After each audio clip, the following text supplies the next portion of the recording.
Hey everyone, I want to talk about something important today because it's time to get back to our roots around free expression on Facebook and Instagram.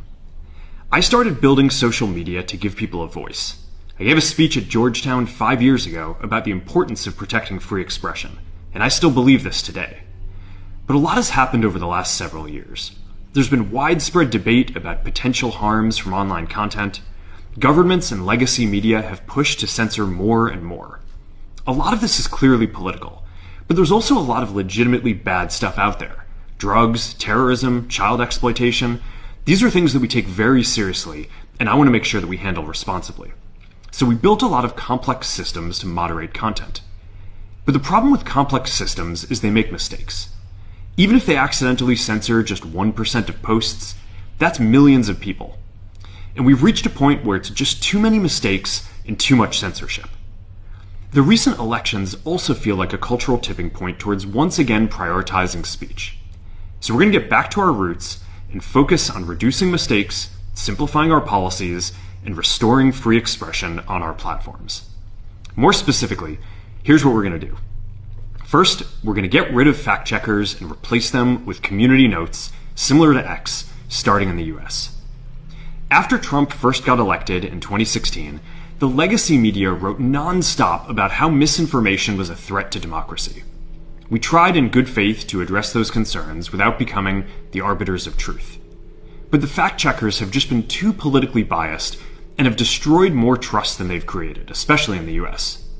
So over the next couple of months, we're going to phase in a more comprehensive community notes system. Second, we're going to simplify our content policies and get rid of a bunch of restrictions on topics like immigration and gender that are just out of touch with mainstream discourse.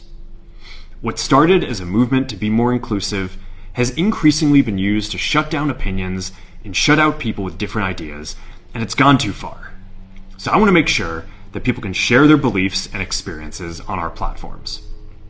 Third, we're changing how we enforce our policies to reduce the mistakes that account for the vast majority of censorship on our platforms. We used to have filters that scanned for any policy violation. Now, we're going to focus those filters on tackling illegal and high-severity violations. And for lower severity violations, we're going to rely on someone reporting an issue before we take action.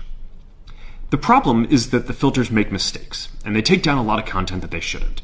We're also going to tune our content filters to require much higher confidence before taking down content. The reality is that this is a trade-off.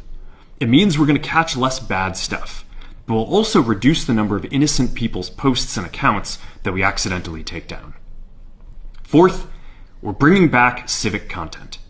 For a while, the community asked to see less politics because it was making people stressed, so we stopped recommending these posts.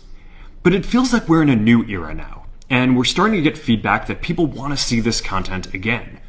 So we're going to start phasing this back into Facebook, Instagram, and Threads while working to keep the communities friendly and positive. Fifth, we're going to move our trust and safety and content moderation teams out of California, and our US-based content review is going to be based in Texas. As we work to promote free expression, I think that it will help us build trust to do this work in places where there is less concern about the bias of our teams. Finally, we're going to work with President Trump to push back on governments around the world that are going after American companies and pushing to censor more. The US has the strongest constitutional protections for free expression in the world. Europe has an ever-increasing number of laws institutionalizing censorship and making it difficult to build anything innovative there. Latin American countries have secret courts that can order companies to quietly take things down. China has censored our apps from even working in the country. The only way that we can push back on this global trend is with the support of the US government. And that's why it's been so difficult over the past 4 years when even the US government has pushed for censorship. By going after us and other American companies, it has emboldened other governments to go even further. But now we have the opportunity to restore free expression, and I am excited to take it. It'll take time to get this right, and these are complex systems. They're never going to be perfect. There's also a lot of illegal stuff that we still need to work very hard to remove.